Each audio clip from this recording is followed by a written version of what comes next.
Selamat datang pemirsa, kembali lagi bersama saya Darmun dan Nendra Haikal dalam acara Region Pak TV, membahas berita aktual, tajam, dan terpercaya. Berita terkini, pembentukan pengurus baru DKM Masjid An-Nasr, pemaparan visi dan misi dari Seksi Pendidikan Bapak Iwan Edoi yang akan kita dengarkan bersama-sama. Berikut beritanya. Ya, tapi itu aja. Dalam sebuah organisasi memang harus ada perdebatan, Pak. Ya, jangan hanya tahu lalu setuju aja. Gitu. Harus ada perdebatan. Saya suka itu. Yang pertama adalah dari visi dan misi pendidikan DKM An-Nasr adalah menjadikan masjid sebagai pusat pendidikan Islam yang berkualitas dan relevan.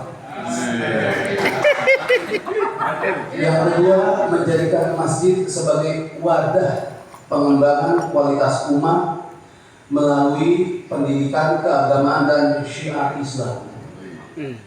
Dan yang ketiga adalah menjadikan masjid sebagai pusat peradaban manusia, khususnya yang ada di Region Pak ini dan umumnya kita semua.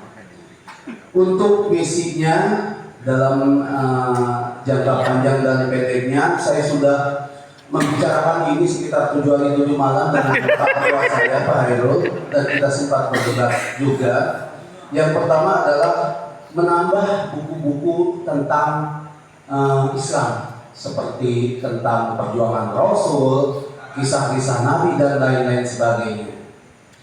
Dan yang selanjutnya adalah menambah rak-rak buku, dibuatkan perpustakaan kecil. Jadi kami berdua sebagai tim yang insya Allah solid ingin mempunyai cita-cita masjid kita yang tercipta ini mempunyai perpustakaan Pak Robi.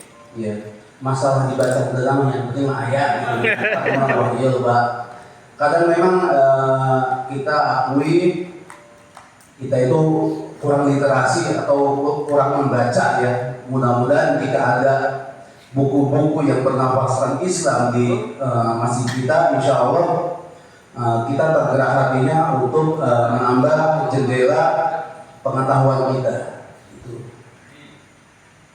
Yang selanjutnya adalah mengelola aktivitas pendidikan dan pelatihan yang bersifat formal dan non formal.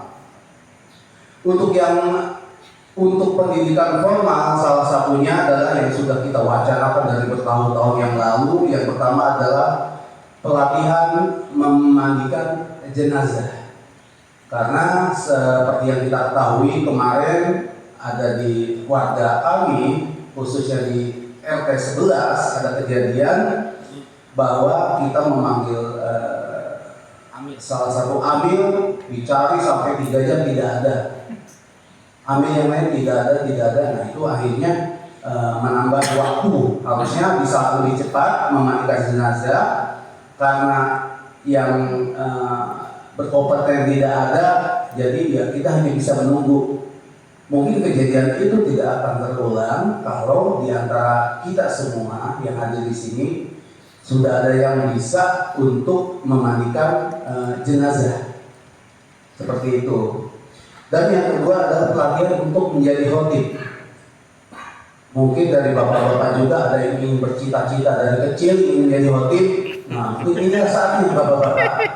Ya, kita ada pelatihan untuk menjadi khotib. Ya. Panasan ini salah satunya. Oke.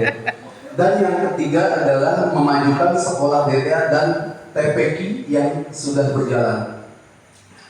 Selanjutnya meningkatkan partisipasi keterlibatan jamaah dan orang tua untuk memajukan pendidikan di DKM An-Nasr ini di lingkungan kita semua, di lingkungan kita terutama.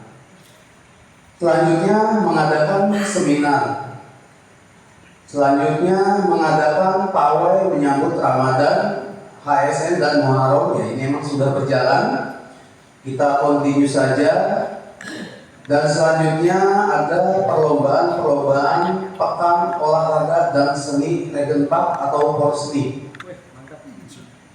serta menjalin komunikasi antar pengajian yang ada di Rajen Bukit. Tadi sudah dipaparkan dari bidang rohis bahwa akan mengumpulkan atau menggabungkan semua pengajian yang ada di Rajen, tapi memang itu udah berjalan dan mungkin cakupannya kurang begitu luas.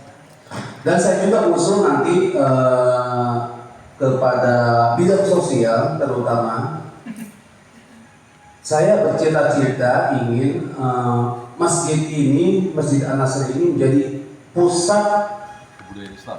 Pusat apa ya? Budaya pusat budaya Islam. Saya tadi Pusat peradabannya.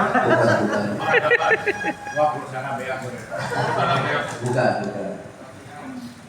Jadi Masjid An-Nasr ini menjadi pusat penanganan bencana atau pusat penanganan musibah, terutama jamaah-jamaah yang ada di Perum Rajen Park ini. Tapi alhamdulillah sudah mulai berjalan seperti yang kemarin yang sudah dicanangkan oleh Bapak Ketua Pengajian Al-Jihad, Bapak Wahyu, sudah menancapkan tongkatnya untuk yang pertama, ya. Jadi ada warga kita yang terkena musibah kebakaran, dan diinisiasi oleh Pak Wahyu dan rekan-rekan.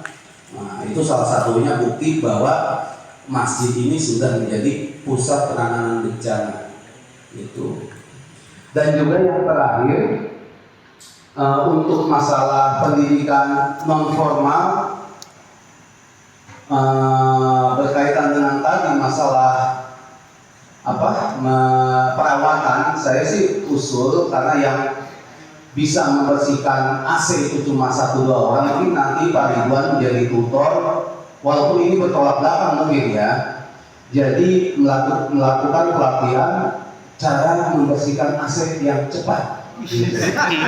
Tapi saya juga khawatir nanti takutnya kalau udah pada bisa kan Pak Ridwan jadi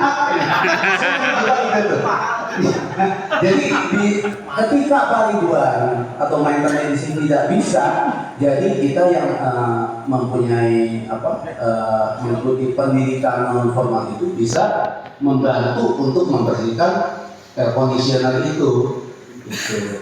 Mungkin itu aja bapak-bapak sekalian program kami dari bidang pendidikan. Kurang dan lebihnya mohon maaf. Wabillahi taufiq wal hidayah. Wassalamualaikum warahmatullahi wabarakatuh. Waalaikumsalam. Demikian berita terkini dari Rajen Park TV kami siarkan kembali ke studio.